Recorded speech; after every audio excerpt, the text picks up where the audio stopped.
হরে Krishna. Hello viewers, অনুরাধারাই কিচেনে আপনাদের সবাইকে স্বাগতম। চলে এলাম এক কচুর লতির রেসিপি নিয়ে। তবে চলুন রেসিপিটি দেখে নেওয়া যাক। এখানে আমি কচুর লতি নিয়ে নিয়েছি 1 কিলো পরিমাণ, আর ভালোভাবে কেটে পরিষ্কার করে নিয়েছি। চুলায় কড়াই বসিয়ে নিয়েছি। কড়াই গরম হয়ে এতে পরিমাণমতো তেল, 2টি তেজপাতা ও হাফ চা চামচ দিয়ে দিব পাঁচফোড়ন, আর দিয়ে দিব সামান্য পরিমাণে একটু লবণ ও হলুদ গুঁড়ো।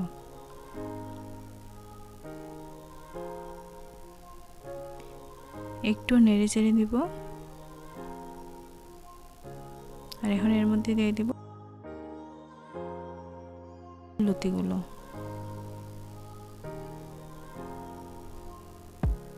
সবকিছু একটু ভালোভাবে নেড়ে চেড়ে দিব।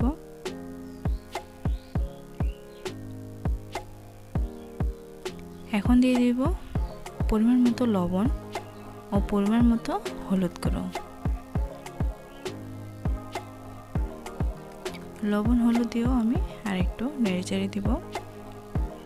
আর এই রান্নাটা হচ্ছে মাটির চুলায়। মাটির চুলার রান্না খুবই ভালো লাগে খেতে।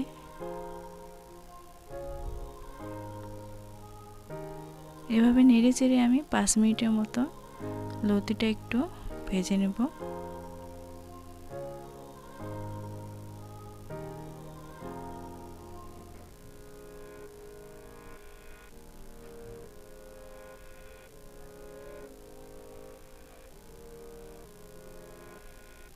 লতি আমি 5 মিনিটের মতো ভেজে নিয়েছি।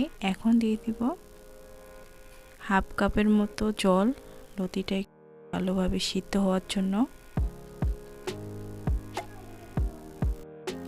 আর একটু নেড়ে চেড়ে দিব, আর ঢাকনা দিয়ে দিব 5 মিনিটের জন্য।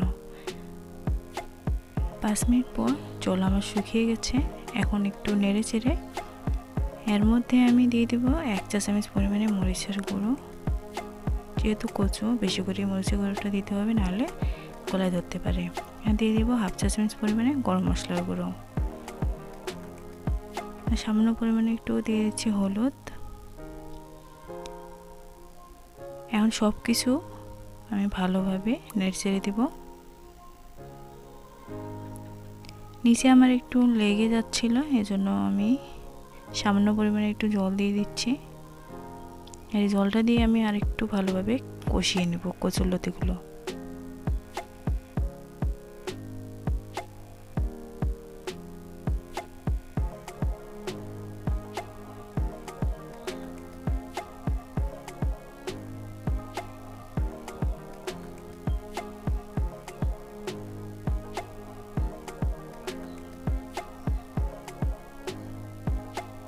কচুর লতি আমার কষানো হয়ে গেছে। এখন আমি দিয়ে দিব 1 গ্লাস জল।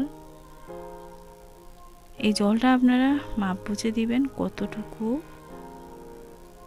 রস রাখবেন সেই অনুযায়ী দিয়ে দিবেন। ভিডিওটি ভালো লাগলে লাইক, শেয়ার, কমেন্ট ও সাবস্ক্রাইব করে পাশে থাকবেন। আর পাশে থাকা বেল আইকনটি ক্লিক করে দিবেন, যাতে করে সবার প্রথমে ভিডিওটি আপনাদের কাছে পৌঁছে যায়। এই তো সবজি আমার ফুটে গেছে। এখন আমি নামিয়ে নেব। ভিডিওটি দেখার জন্য সবাইকে অসংখ্য ধন্যবাদ।